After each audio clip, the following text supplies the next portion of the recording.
Buenos días o buenas tardes. Hoy vamos a hablar de la enfermedad hemolítica feto-neonatal. Es un tema que es bastante largo, así que nada, pónganse cómodos por ahí, prepárense un café o mate y bueno, vamos a darle. Les dejo mi mail ahí abajo como siempre para que me escriban por alguna duda o también por algún trabajito que les dejé también en el teórico. Yo lo dividí en dos partes al teórico. La primera es más bien sobre qué es la enfermedad hemolítica, también trabajo un poquito la historia. Y después vamos a entrar de lleno en lo que es la inmunoprofilaxis. Y la segunda parte está más enfocada en lo que es los estudios que se pueden hacer para el diagnóstico y para el seguimiento de la enfermedad. Cuando el suero de una mujer embarazada contiene un anticuerpo de tipo IgG de un grupo sanguíneo clínicamente significativo que está dirigido contra un antígeno de los glóbulos rojos del feto, parte de ese anticuerpo puede ingresar a la circulación fetal a través de la transferencia placentaria. Después vamos a ver cómo son los mecanismos por los que ese anticuerpo atraviesa la placenta. Bueno, sí, atraviesa la placenta y puede causar destrucción de los glóbulos rojos. La enfermedad resultante se llama enfermedad hemolítica del recién nacido o eritroblastosis fetal. ¿Qué puede pasar en el peor de los casos? Es que la anemia o las consecuencias de la anemia pueden resultar en la muerte del feto en el útero. Antes cuando no había el tratamiento con la inmunoprofilaxis anti-D, para prevenir la formación del anti-D en las mujeres que son RH negativas, las mujeres que daban a luz bebés positivos, era mucho más común que tuvieran la enfermedad hemolítica del feto y el recién nacido. Y en ese momento se pudo estimar que la tasa de amortinatos debido a la enfermedad hemolítica estaba alrededor del 1% en las mujeres que tenían un anti-D, en las mujeres que ya estaban inmunizadas. La transferencia de anticuerpos IgG de la madre al feto es un evento fisiológico normal y es esencial con los anticuerpos que no están dirigidos contra los glóbulos rojos. Recuerden que los recién nacidos no tienen los mecanismos de síntesis de inmunoglobulinas completamente desarrollados cuando nacen, y esos anticuerpos maternos que atraviesan la placenta son necesarios para la protección del feto y del recién nacido contra las infecciones. El mecanismo de eliminación de los glóbulos rojos cuando un anticuerpo de grupo sanguíneo causa la enfermedad hemolítica es extravascular. Después vamos a hablar un poco mejor de eso, un poco más profundo. Y quiere decir esto que el anticuerpo que es producido por la madre y la destrucción de los glóbulos rojos ocurre en el feto. Ese anticuerpo lo produce la madre, pero los glóbulos rojos se destruyen en el feto. Y de esa forma la hemólisis en un recién nacido es limitada. Pero después del nacimiento, al no haber más suministro de ese anticuerpo de la madre, porque ya el bebé nació, la gestión del bebé durante el episodio hemolítico agudo, si se hace de forma correcta, resulta en la cura total. Si el tratamiento es lo suficientemente rápido y completo para prevenir las complicaciones. Vamos a ver un poco de historia ahora. Y los casos de lo que en retrospectiva se puede ver, que eran la enfermedad hemolítica feto-neonatal, se describieron en la literatura mucho antes de que se comprendiera la etiología del trastorno. En 1939, Levin y Stetson sugirieron por primera vez que la enfermedad es causada por una incompatibilidad de grupo sanguíneo materno-fetal. Aunque eso hoy en día parece que es algo obvio, en 1939 era mucho más difícil de formular como una hipótesis y también mucho más difícil también de respaldar con estudios.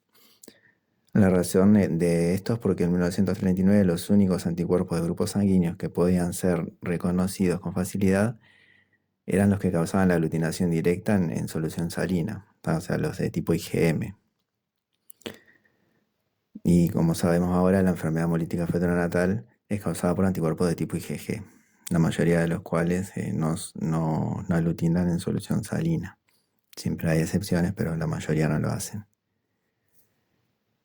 En 1941, Levin y su equipo describieron casos en los que se demostró que las madres tenían anticuerpos en el suero que reaccionaban con los glóbulos rojos de los bebés y con los de los padres de los bebés también.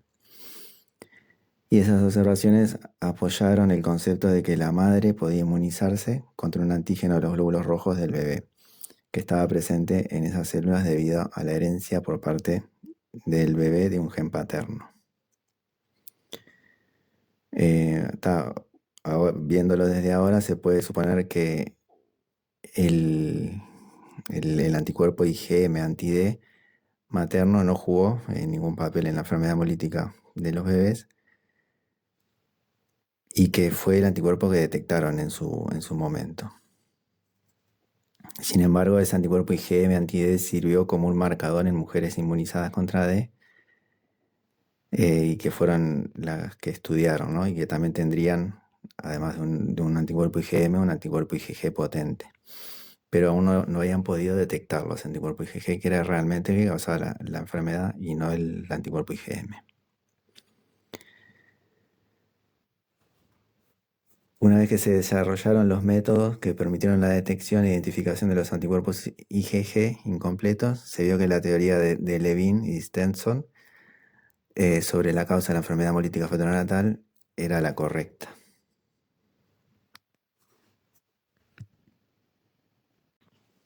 Inmunización materna y enfermedad hemolítica fetal.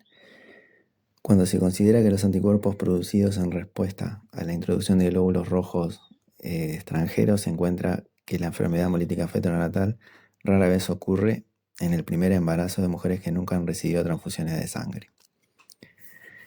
Aunque hay pruebas de que los glóbulos rojos fetales ingresan a la circulación de muchas mujeres embarazadas durante el embarazo, la inmunización y la producción de una cantidad de anticuerpos suficientes como para que el primer hijo tenga la enfermedad son raras. El principal factor de esto es que la cantidad de glóbulos rojos fetales que ingresan a la circulación materna durante el embarazo suelen ser demasiado pequeños como para actuar como una dosis inmunizante eficiente. Obviamente en mujeres que fueron transfundidas previamente hay una probabilidad de que el hijo presente una enfermedad hemolítica fetal mucho mayor. En aproximadamente el 0,5 al 0,1% de las mujeres transfundidas se va a formar un anticuerpo del grupo sanguíneo que puede causar una enfermedad hemolítica fetal si los glóbulos rojos del feto obviamente tienen el antígeno para el cual está dirigido el anticuerpo. En otras situaciones, por ejemplo, una transfusión pudo haber actuado como una inmunización primaria a un antígeno de grupo sanguíneo, de modo que cuando vos la estudiás a la mujer no encuentres un anticuerpo que se pueda demostrar serológicamente, o sea, no sea detectable. Puede tener sí células B preparados para fabricar el anticuerpo si hay una inmunización secundaria. Y lo que les decía acá era eso, que si bien el pequeño volumen de células fetales que ingresan a la circulación materna durante el embarazo rara vez inicia una respuesta inmune primaria, pueden causarse una respuesta secundaria y la producción de anticuerpos detectables en una mujer en la que ya ocurrió una inmunización primaria. Acá estamos como hablando muy centrados en lo que es el anti-D, la inmunización de la embarazada frente al anti-D, pero también pueden haber anticuerpos dirigidos contra otros sistemas de grupos sanguíneos o contra otros antígenos del sistema RH. Por ejemplo, contra otros sistemas puede ser el KEL, el DAFI, el KID. Y cuando hay inmunización contra otros antígenos de otros sistemas, habitualmente en la embarazada suele haber un historial de transfusiones previas. Bueno, está de más decir que en las mujeres que están en edad fértil o en las niñas no se debe transfundir sangre, en las que son RH negativas no se debe transfundir sangre RH positiva. Y el fenotipo RH en general, el extendido, el CDE, y el KEL tiene que ser compatible con ella en lo posible. Aproximadamente el 80% de las personas que son RH negativas, que reciben una o más unidades de sangre D positivas, van a formar un anti-D. Y dado que el 85% de los hombres al azar son RH positivos, son D positivos, se sigue que la posibilidad de que una mujer RH D negativa inmunizada se case con un hombre RH positivo es alta. Dado que un potente anti-D puede causar hidrofetal, se deduce que una mujer RH-D negativa, inmunizada para el D por una transfusión, puede en el peor de los casos nunca ser capaz de tener un niño vivo. Y bueno, el tema de respetar el RH también se aplica a productos distintos de los glóbulos rojos. Por ejemplo, cuando le vamos a transfundir plaquetas de donantes RH positivos a una mujer RH negativa, que más tarde pueda estar en condiciones de tener hijos, se debe considerar el uso de inmunoglobulina. Esto no es algo que se haga habitualmente en los lugares, yo no lo he visto al menos, pero cuando nosotros hacemos un pool de plaquetas, vieron que hay plaquetas que tienen más contaminación con glóbulos rojos que otras. Entonces lo correcto, según la bibliografía, sería calcular qué cantidad de glóbulos rojos tiene ese pool de plaquetas para poder estimar una dosis de inmunoprofilaxis para esa mujer. Y con el tema del plasma, bueno, el plasma sí tiene menos cantidad de glóbulos rojos, aparte el plasma se congela y los glóbulos rojos después, buena parte de los glóbulos rojos que pueda tener ese plasma se van a destruir. Sí puede pasar que queden algunos glóbulos rojos intactos y esos puedan estimular ya no una inmunización primaria, que eso sería muy poco probable, sino una inmunización secundaria. O sea, la persona ya estaba inmunizada, ya estaba con las células B preparadas para fabricar el anticuerpo y ante la menor cantidad de antígeno que se le presente, van a empezar a desarrollar y a fabricar el anticuerpo anti-D.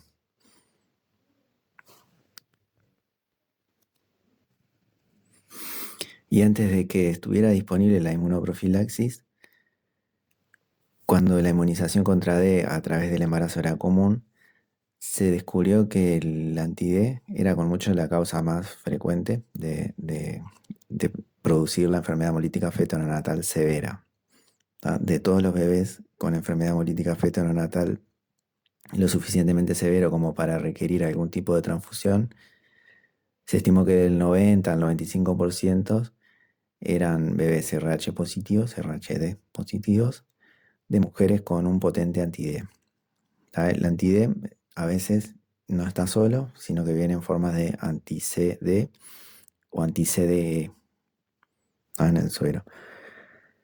Y además cuando ocurría la muerte intrauterina del feto, el anti-D era el responsable en más del 99% de las veces.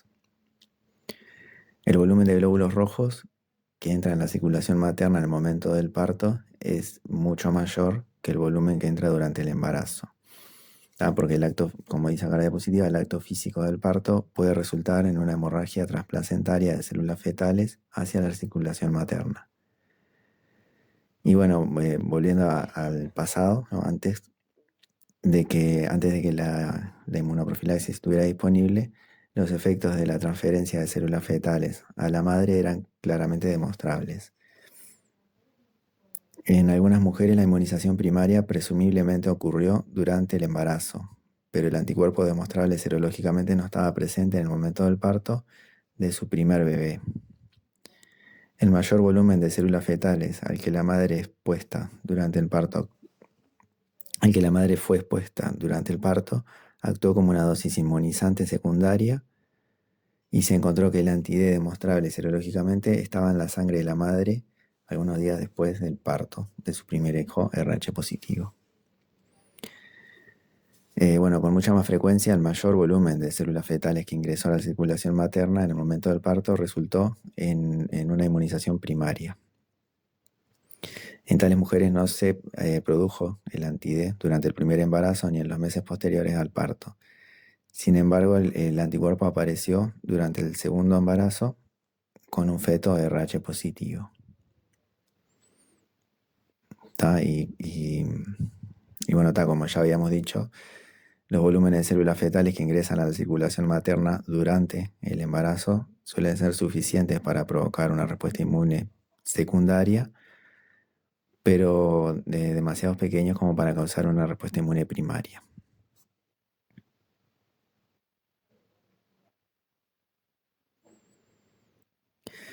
Es un hecho que la mayoría de las mujeres, la inmunización primaria AD ocurre después del parto, lo que hace que la inmunoprofilaxis postparto sea tan eficiente, tan efectivo. Y hay una minoría de mujeres que se inmunizan durante el embarazo. Recuerden que son cantidad de glóbulos rojos muy pequeñas que entran durante el embarazo, si bien son dosis como más frecuentes durante el embarazo, son más pequeñas también. Y en consecuencia la mayoría de los servicios obstétricos, al menos en Estados Unidos, utilizan la inmunoprofilaxis durante el embarazo también, para prevenir esa inmunización. Antes de que se desarrollara la inmunoprofilaxis, la inmunización fetal materna resultaba en la producción de anticuerpos anti-D o anti-CD o anti-CDE, mucho más a menudo que la producción de cualquier otro anticuerpo. Y en mujeres RH negativas que dieron a luz 2 o más bebés RH positivos y en las que no se utilizó globulina inmune, RH, o sea, la inmunoprofilaxis, entre un 15 y un 20% produjeron anti-D. Y esto es importante. Alrededor del 50% de las mujeres que se inmunizan contra D por el embarazo forman el anticuerpo durante su segundo embarazo con un feto D positivo. La incidencia de la detección de anti-D en mujeres D negativas que nunca han sido transfundidas durante el primer embarazo se vio que es menor del 1%. Y esto demostró que la inmunización primaria AD ocurre entre el 1 y el 2% de las mujeres D negativas que llevan un feto D positivo durante el embarazo y no después del parto. Prevención de la inmunización contra el antígeno D. Levin notó por primera vez que la inmunización contra D en mujeres D negativos que dan a luz bebés D positivos es menos común cuando los glóbulos rojos fetales son incompatibles con anticuerpos del sistema B0 en el plasma de la madre que cuando no lo son. Y aunque algunos investigadores creen que la cantidad de anti-D producida fue más importante que el evento protector por el AB0, se razonó que el efecto protector de la incompatibilidad AB0 estaba relacionado con la tasa de eliminación de los glóbulos rojos fetales de la circulación materna. Cuando los glóbulos rojos fetales de grupo A D positivo, por poner un ejemplo, entran en la circulación de una mujer de grupo O, RH negativa, D negativa, estos glóbulos rojos son destruidos rápidamente por el anti-A de la mujer y así constituyen un único desafío inmunogénico. Cuando los glóbulos rojos fetales de grupo O positivo entran en la circulación de una mujer de grupo O D negativa, cuyo suelo no contiene anti-D, normalmente sobreviven. Se eliminan algunos glóbulos rojos de la circulación de la mujer cada día a medida que alcanzan el final de su vida útil normal. Entonces, en este caso, al no eliminarse los glóbulos rojos del feto por una incompatibilidad B0, el antígeno D está siendo presentado a las células del sistema inmune de la mujer. Por lo tanto, la entrada de un volumen de glóbulos rojos fetales de grupo O RH positivo en la circulación de una mujer de grupo O negativa va a resultar en series de dosis inmunizantes durante un periodo de meses, durante la vida media del glóbulo rojo.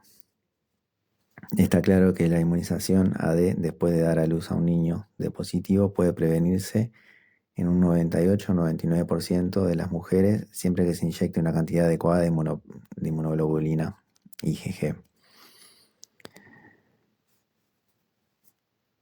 En Estados Unidos la dosis estándar de inmunoprofilaxis está entre 250 a 300 microgramos de IgG anti-D, que es una cantidad suficiente para prevenir la inmunización en mujeres expuestas a aproximadamente 15 mililitros de células fetales o hasta 25 a 30 mililitros de sangre fetal. ¿Tá? Y en Europa la dosis estándar es más pequeña, alrededor de 100 a 150 microgramos, pero sigue siendo en gran medida eficiente, ya que la transferencia de glóbulos rojos fetales a la madre no suele exceder los 5 mililitros de glóbulos rojos, de 8 a 10 mililitros de sangre entera, en los partos normales, obviamente. Cuando en cualquier servicio que proporcione la inmunoglobulina RH para las mujeres D negativas, deberían tener un método para detectar el hecho de que ha ocurrido una hemorragia fetal materna mayor de la habitual, porque la inmunoprofilaxis, según el estándar que uses, el europeo o el norteamericano, te protege contra 8 a 10 mililitros de sangre completa o contra 30 mililitros de sangre entera. Pero ¿qué pasa en esos embarazos en los que la transferencia de glóbulos rojos fetales es mayor? ¿Tá? Y los servicios deberían tener un método para detectar qué cantidad de hemorragia fetal ocurrió y cuando es mayor de lo habitual ajustar la dosis de inmunoprofilaxis. En clínicas estamos desarrollando, mejor dicho, un método para calcular la hemorragia fetomaterna que es mediante la técnica de Kleihauer, y la estamos desarrollando junto con neonatología. La idea de eso va a ser detectar en primera instancia que glóbulos rojos fetales pasaron a la circulación materna, y después también va a ser poder cuantificar el tamaño de la hemorragia fetomaterna y si es mayor de lo que la dosis estándar te protege de inmunoprofilaxis, poder ajustar la dosis. En los ensayos con voluntarios masculinos se encontró que la inmunoprofilaxis prevenía la inmunización cuando se administraba dentro de las 72 horas posteriores a la exposición a los glóbulos rojos RH positivos. Como resultado, ahora se recomienda que la inmunoprofilaxis se administre dentro de las 72 horas posteriores al parto del niño de positivo. ¿Tá? Estos fueron ensayos que se hicieron. Se seleccionaban hombres RH negativos y se les administraba pequeñas dosis de glóbulos rojos RH positivo. Y después se le daba la inmunoprofilaxis en distintos periodos de tiempo, al día, a los 2 días, a los 3 días, a los 4 días. Y así se llegó al tiempo de las 72 horas, que se tenía que dar, era más eficiente si se daba dentro de ese tiempo. Es un poco arbitrario el tiempo porque se puede prevenir la inmunización si se da la inmunoprofilaxis luego de las 72 horas, pero lo ideal sería no demorarla. Cuanto antes se la des, mejor. Detección de células fetales en la circulación materna.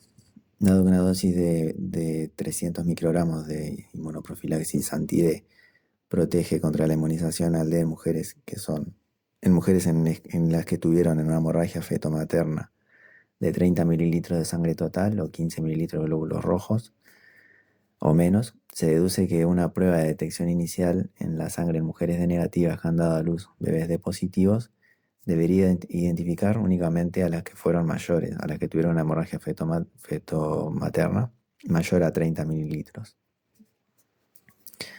Hay una prueba que está en el SHUD, que es la técnica de las rosetas, la prueba de las rosetas. Esa después, si quieren, la pueden ir a leer. Y con esa prueba se puede ver si hubo un sangrado mayor a 30 mililitros. Y en ese caso, poder estudiar a ver de cuánto fue exactamente ese sangrado y calcular después la dosis de inmunoprofilaxis. ¿No? En más del 99% de las mujeres con hemorragias fetomaternas, la hemorragia es menor a 30 mililitros Y una vez que identificas esas pocas mujeres en las que la hemorragia feto-materna es de 30 o más, se pueden realizar pruebas adicionales para medir el volumen de la hemorragia feto-materna. Y eso es lo que estamos haciendo en clínicas. Con la prueba de Clay-Howard estamos intentando ver en esas mujeres embarazadas que tienen una hemorragia feto-materna mayor a 30 mililitros de cuánto exactamente mililitros fue ese sangrado y poder calcular así la dosis de inmunoprofilaxis. Determinación del tamaño de la hemorragia materno-fetal. Como ya estábamos hablando hace un rato, el uso postnatal de la inmunoprofilaxis previene la inmunización AD en aproximadamente el 98-99% de las mujeres de positivas que dan a luz de negativas que dan a luz bebés de positivos. Algunos de los fracasos, ese 1 o 2%, se pueden explicar por una dosis demasiado pequeña de inmunoprofilaxis, donde hubo un sangrado fetomaterno mayor de lo habitual, o un retraso de la inyección. Obviamente estas fallas se pueden prevenir si se realizan pruebas cuidadosas para detectar un número mayor de células fetales en la circulación materna y usando la inmunoprofilaxis, adhiriéndose a todas las recomendaciones que da el fabricante. Otras fallas representan los casos en los que la inmunización primaria ocurrió durante el embarazo. Una vez que se estableció este hecho, se volvió evidente que la inmunización contra D podía ser prevenida en este 1 o 2% de las mujeres mediante la inyección de la inmunoprofilaxis durante el embarazo. Y hay países en los que no se administra la inmunoprofilaxis durante el embarazo y bueno, tienen un porcentaje mayor de mujeres inmunizadas.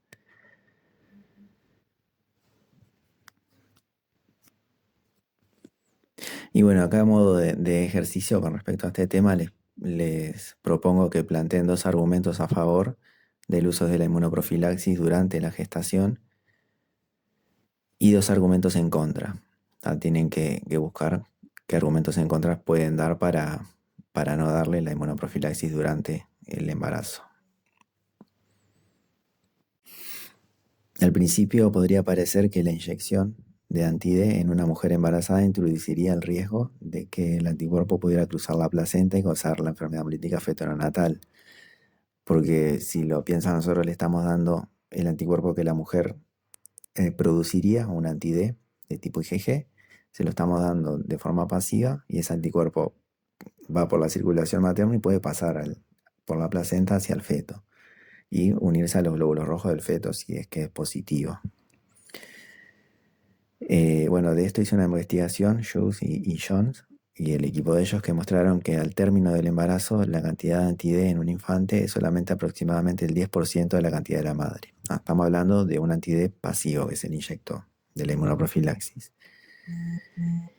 Es importante reconocer este anticuerpo anti-D como pasivo y no producto de una inmunización, de una mujer que se inmunizó. Porque en ese caso, si vos tenés si vos pensás que el anti-D pasivo que le diste a la mujer en realidad es un anti-D inmune, no le vas a dar la inmunoprofilaxis luego del parto. La cantidad de anti-D inyectada que aún está presente al término no protege contra una hemorragia fetomaterna moderada, lo que significa que la inyección postnatal es esencial, tanto la prenatal como la postnatal. Y las pruebas serológicas para distinguir entre una inmunización pasiva y activa en este contexto se basan habitualmente en lo que es la fuerza del anti-D presente. O sea, lo que se le hace es un título al anti-D de la mujer. Si el título te da bajito, se puede llegar a la hipótesis de que es un anti-D pasivo, y si el título da fuerte, de que es algo inmune. Pero esto es poco fiable en realidad. No es un estudio que sea en el que nosotros nos podamos fiar para darle la inmuno o no darle a la mujer embarazada.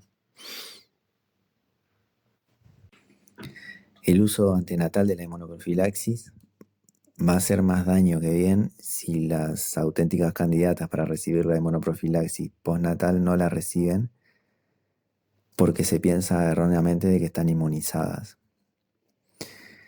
Eh, Como ya habíamos dicho, alrededor del 98% de las mujeres que producen el anti-D como resultado del embarazo lo hacen a raíz de una hemorragia fetomaterna que ocurre durante el parto. Y en los casos en los que hay duda, las mujeres D positiva con niveles bajos de anti-D demostrables en el suero al momento del parto deben recibir la inmunoprofilaxis durante el periodo postnatal, dentro de las 72 horas. Si existe alguna probabilidad de que hayan recibido la inmunoprofilaxis en el periodo antenatal.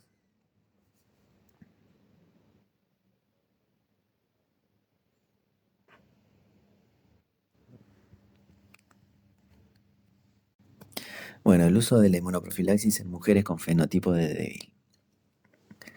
Acá les voy a dejar un ejercicio en el que van a tener que argumentar a favor y en contra del uso de la inmunoprofilaxis en las mujeres que tienen fenotipo de débil y de parcial, ¿no? Como dice la diapositiva acá, sigue habiendo un debate sobre si se debe administrar la inmunoprofilaxis en mujeres con fenotipo de débil que dieron a luz bebés de positivos.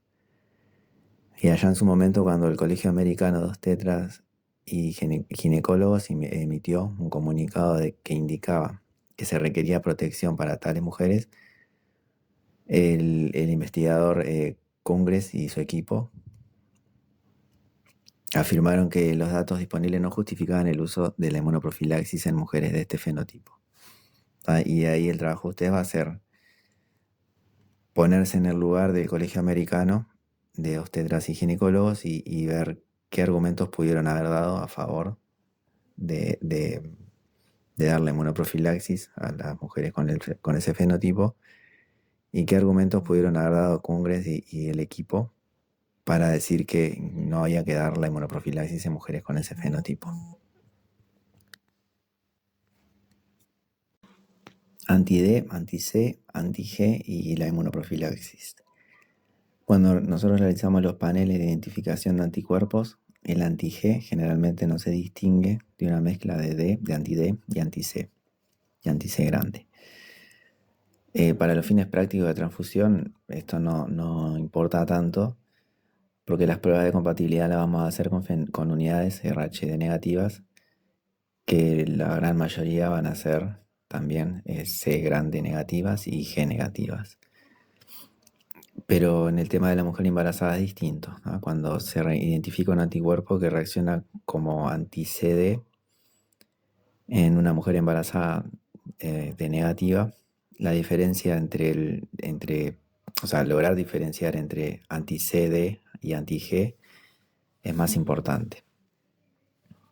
Si la mujer está inmunizada contra D, las inyecciones de inmunoprofilaxis no están indicadas porque la mujer ya produjo el anticuerpo, entonces no tiene sentido protegerla contra la inmunización. Pero si el anticuerpo es realmente un anti-G o una mezcla de anti-G y anti-C, está indicada la inmunoprofilaxis para evitar la inmunización contra D.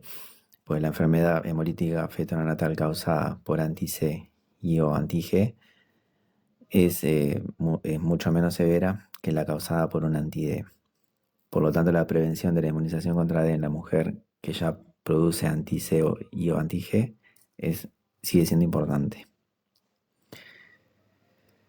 Si bien no es un indicador infalible, aquellos sueros de las personas que contienen lo que parece ser un anti-CD, pero en los cuales el anti-C reacciona más fuerte que el anti-D, son los primeros que debería sospecharse como posibles anti-G o anti-G más anti-C.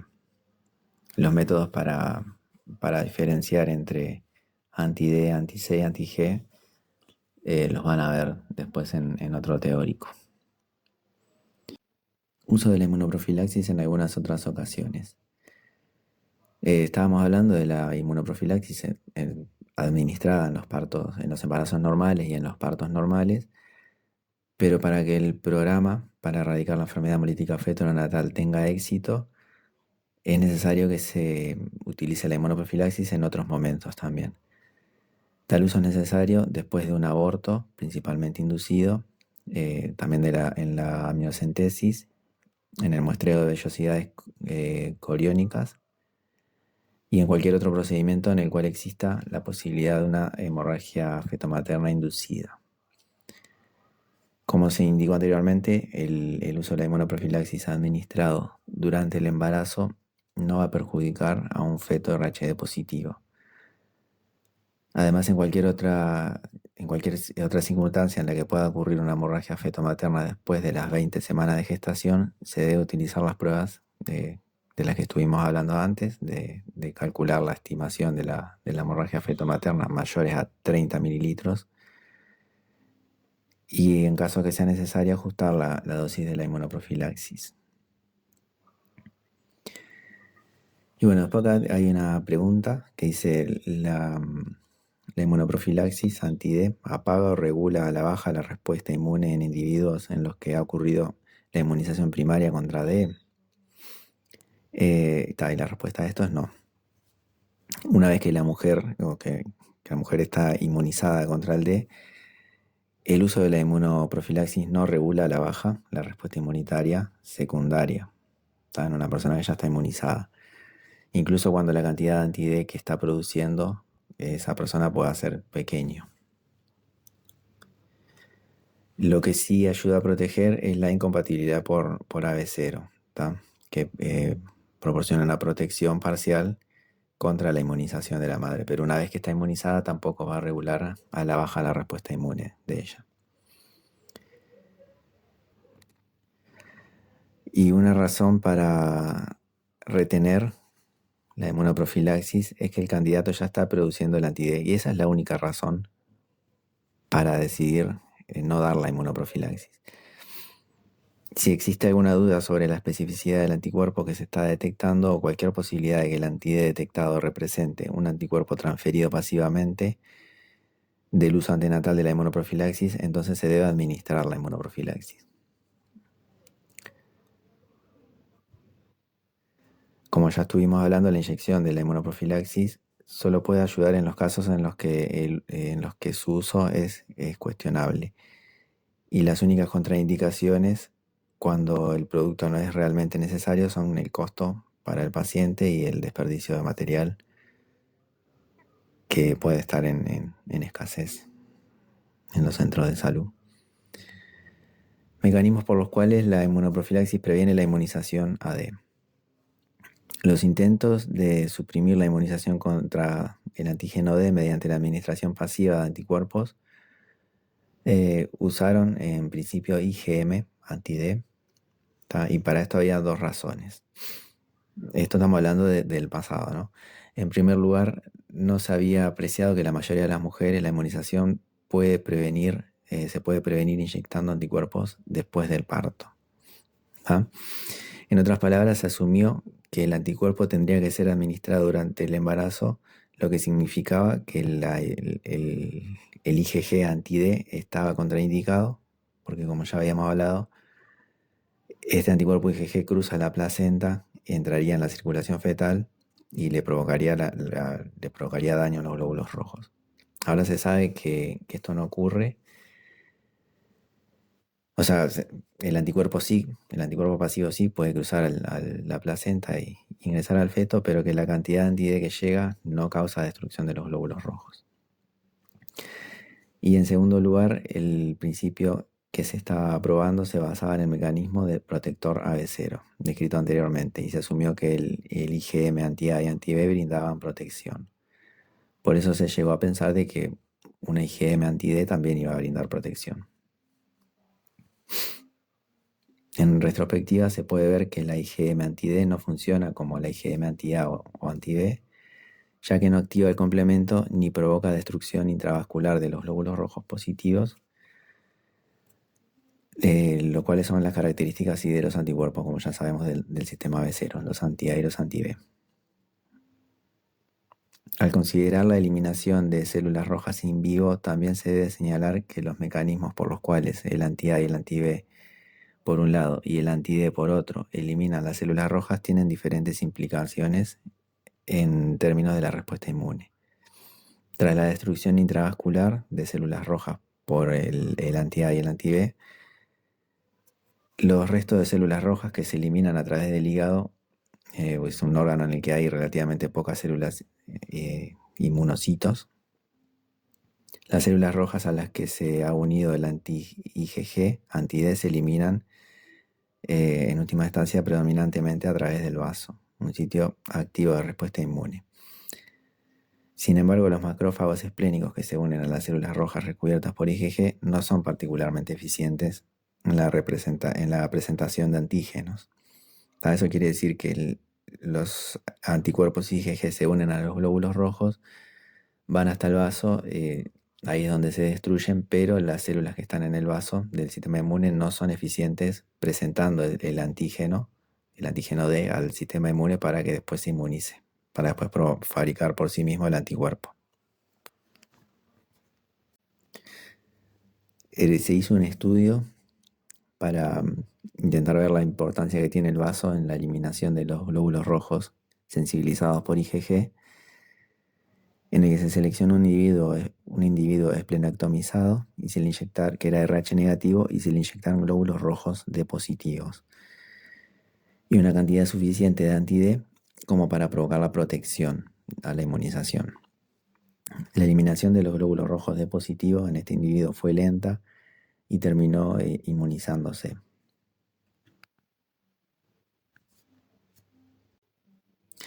¿Pueden pequeñas cantidades de anti-D administrado de forma pasiva aumentar la respuesta inmune a D? Esta pregunta la planteo porque con el objetivo de ver si existe algún tipo de reacción adversa a la administración de la inmunoprofilaxis cuando realmente no es necesaria. Y ya vimos que las únicas contraindicaciones para el uso de la inmunoprofilaxis cuando realmente no se necesitan es que es un desperdicio de dinero y de material que escasea en algunos países. La inmuno no causa secuelas clínicas en individuos D positivos o de fenotipo débil. Por otro lado, la falta de administración de la inmuno cuando realmente se necesita puede tener consecuencias muy graves, como en la inmunización y posteriormente en un embarazo de esa mujer, provocarle la muerte del feto. Una buena regla a seguir cuando hay dudas sobre si se debe administrar o no la inmunoprofilaxis es primero la inyección y luego buscar consejo después. ¿Qué dudas pueden surgir al momento de decidir si das o no la inmunoprofilaxis? Por ejemplo, cuando ocurre un aborto espontáneo o inducido y no se conoce el fenotipo D del feto. La mujer puede ser de fenotipo D débil o puede haber tenido una hemorragia fetomaterna más grande de lo habitual. En ese caso habría que realizar las pruebas para estimar el número de células fetales presentes y calcular, ajustar la dosis a eso. En los casos en los que el recién nacido es de fenotipo D débil, cuando no se conoce el tipo D de las células rojas del infante y no se puede determinar rápidamente, cuando hay dudas sobre si hay anti-D débil presente en el suero materno, es decir, o hay una actividad de anticuerpos detectada, pero la especificidad no se puede determinar con certeza. Básicamente cuando haces el screening no tenés un resultado claro de qué anticuerpo es el que está presente. Ahí le das igual la inmunoprofilaxis y después intentas averiguar qué anticuerpo es. Y cuando hay D débil en el suero materno y una probabilidad de que se haya inyectado la inmunoprofilaxis durante el embarazo. Si tenés dudas si se dio o no la inmunoprofilaxis durante el embarazo y ese anticuerpo que encontraste en el plasma es un anti-D, de todas formas das la inmuno y después intentas averiguar si es inmune o no.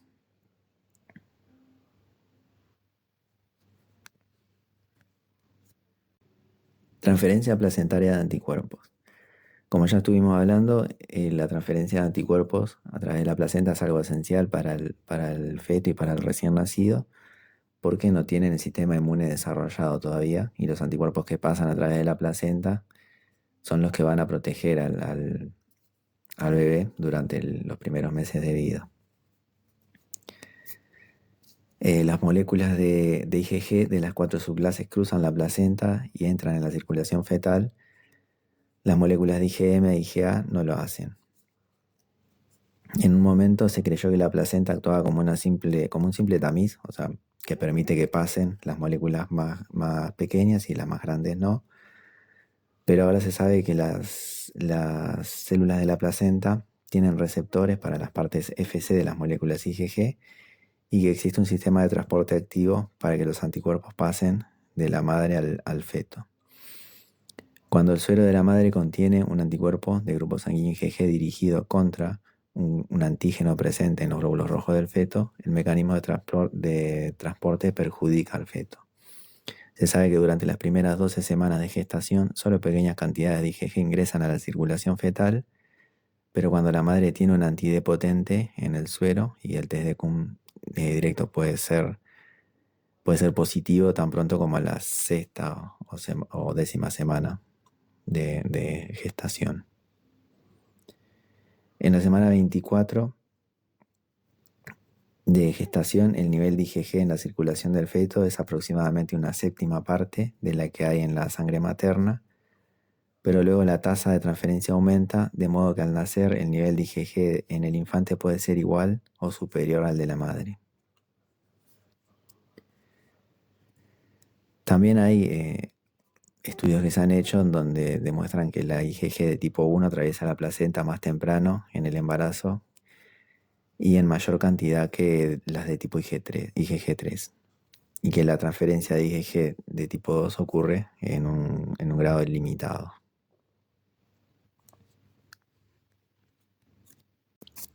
Enfermedad hemolítica del recién nacido clínico y subclínico. Muchas mujeres que están embarazadas tienen en su suero un anticuerpo IgG dirigido contra un antígeno presente en los glóbulos rojos del feto. ¿Ah?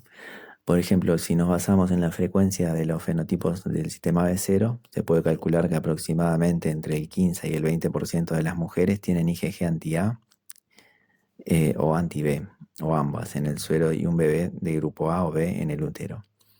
A pesar de esto, la enfermedad hemolítica del recién nacido es comparativamente rara. Es importante darse cuenta de que la enfermedad hemolítica del recién nacido no puede ser diagnosticado únicamente en el laboratorio. El hallazgo de que los glóbulos rojos del bebé tienen un test de Cum directo positivo y el anticuerpo materno puede ser recuperado en las células del bebé mediante una elusión no establece el diagnóstico. Nosotros no podemos diagnosticar una enfermedad hemolítica por un test de Cum directo positivo y una elusión con un anticuerpo materno detectado en los glóbulos rojos fetales. De hecho, muchos investigadores describen la situación en la que existe el potencial para la enfermedad hemolítica del recién nacido, es decir, anticuerpos maternos en las células del bebé, pero en la que el bebé no presenta síntomas clínicos, como una enfermedad hemolítica de feto neonatal subclínica. De hecho, la situación es probablemente mejor descrita como incompatibilidad de grupo sanguíneo materno-fetal, ya que este término no incluye la palabra enfermedad. Porque hay una incompatibilidad, pero no se llega a desarrollar una enfermedad en el feto. La enfermedad hemolítica del recién nacido clínica se define como una condición en la que el recién nacido es anémico debido a la destrucción de los glóbulos rojos in vivo por el anticuerpo materno o tiene o desarrolla un nivel elevado de bilirrubina debido a la acumulación de productos de descomposición de los glóbulos rojos destruidos. En algunos bebés la anemia es tan grave como para que se necesite una transfusión de glóbulos rojos y a menudo a través de una transfusión de intercambio, o sea, una exsanguinotransfusión. En muchos otros la anemia es suficientemente leve como para no requerir transfusión. Si se considera que la incompatibilidad fetal materna, la ictericia del infante y un leve grado de anemia constituyen una enfermedad hemolítica del recién nacido por AB0, entonces la condición es tan común como una en 30 a una en 150 nacimientos. Pero si se considera que la enfermedad existe solo cuando es lo suficientemente grave como para justificar un tratamiento, entonces es tan rara como una en 3000 nacimientos. En otras palabras, la enfermedad subclínica es común, mientras que la enfermedad severa es rara.